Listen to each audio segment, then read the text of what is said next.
Okay, let's just dive right in. Because this wasn't just another week of AI news. No, this week revealed a huge structural shift that's happening right now in the industry. It feels like we're watching the future of AI split onto two very different paths. And it all kicked off with this. You have a major AI lab, Anthropic, announcing a new model. And alongside it, they drop this bombshell of a warning. I mean, this is not your typical marketing hype. This is the kind of statement that sends a real shockwave through the entire space. And that, of course, is the million-dollar question everyone's asking. If a tool is potentially this dangerous, why would you even create it?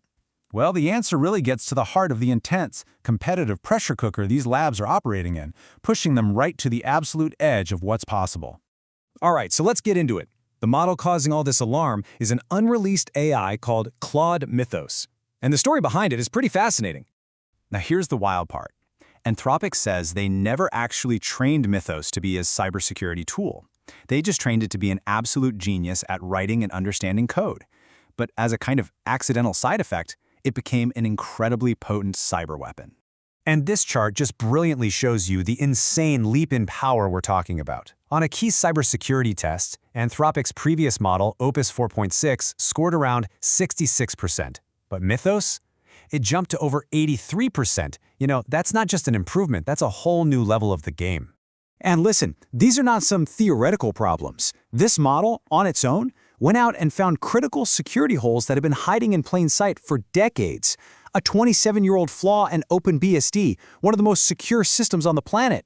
It even found a whole chain of bugs in the Linux kernel. You know, the software that basically runs the internet.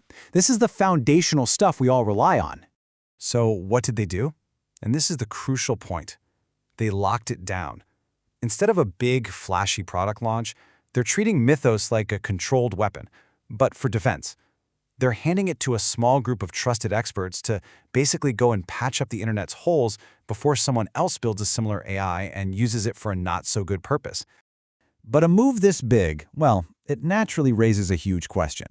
Is this a genuinely responsible safety measure, or is it just the latest chapter in the long history of AI hype? I mean, let's be honest. This all sounds a little familiar, doesn't it?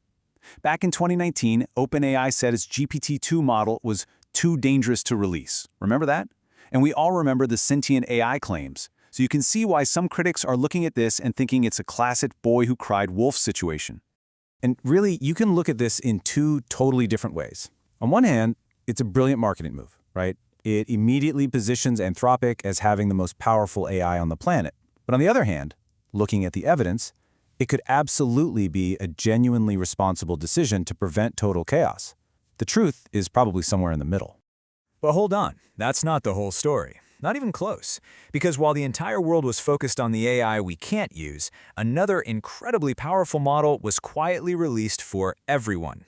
Check this out. An open-source model called GLM 5.1 from a company called Zay just dropped.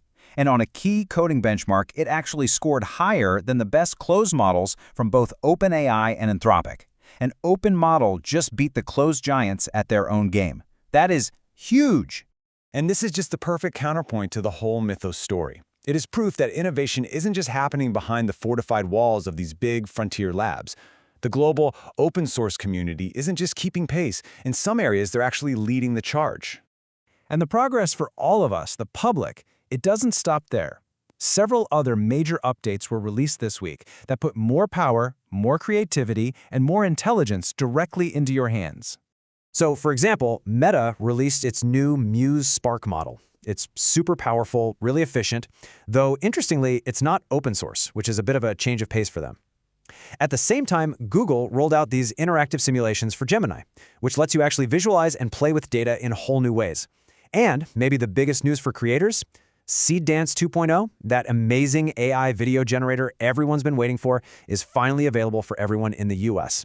The pace of improvements you can actually use is just staggering. Okay, so when you put all of these pieces together, the lockdown superweapon on one side and this explosion of open and public tools on the other, you start to see a very clear picture of the new landscape in AI. We're calling this the frontier shift.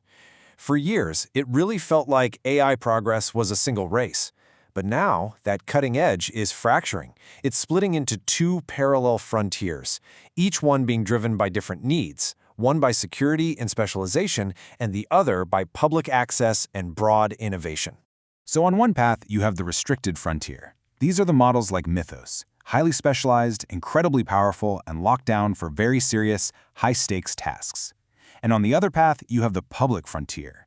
This is where you find open-source models like GLM 5.1 and all those new public tools. It's all about broad access, widespread creativity, and general-purpose innovation.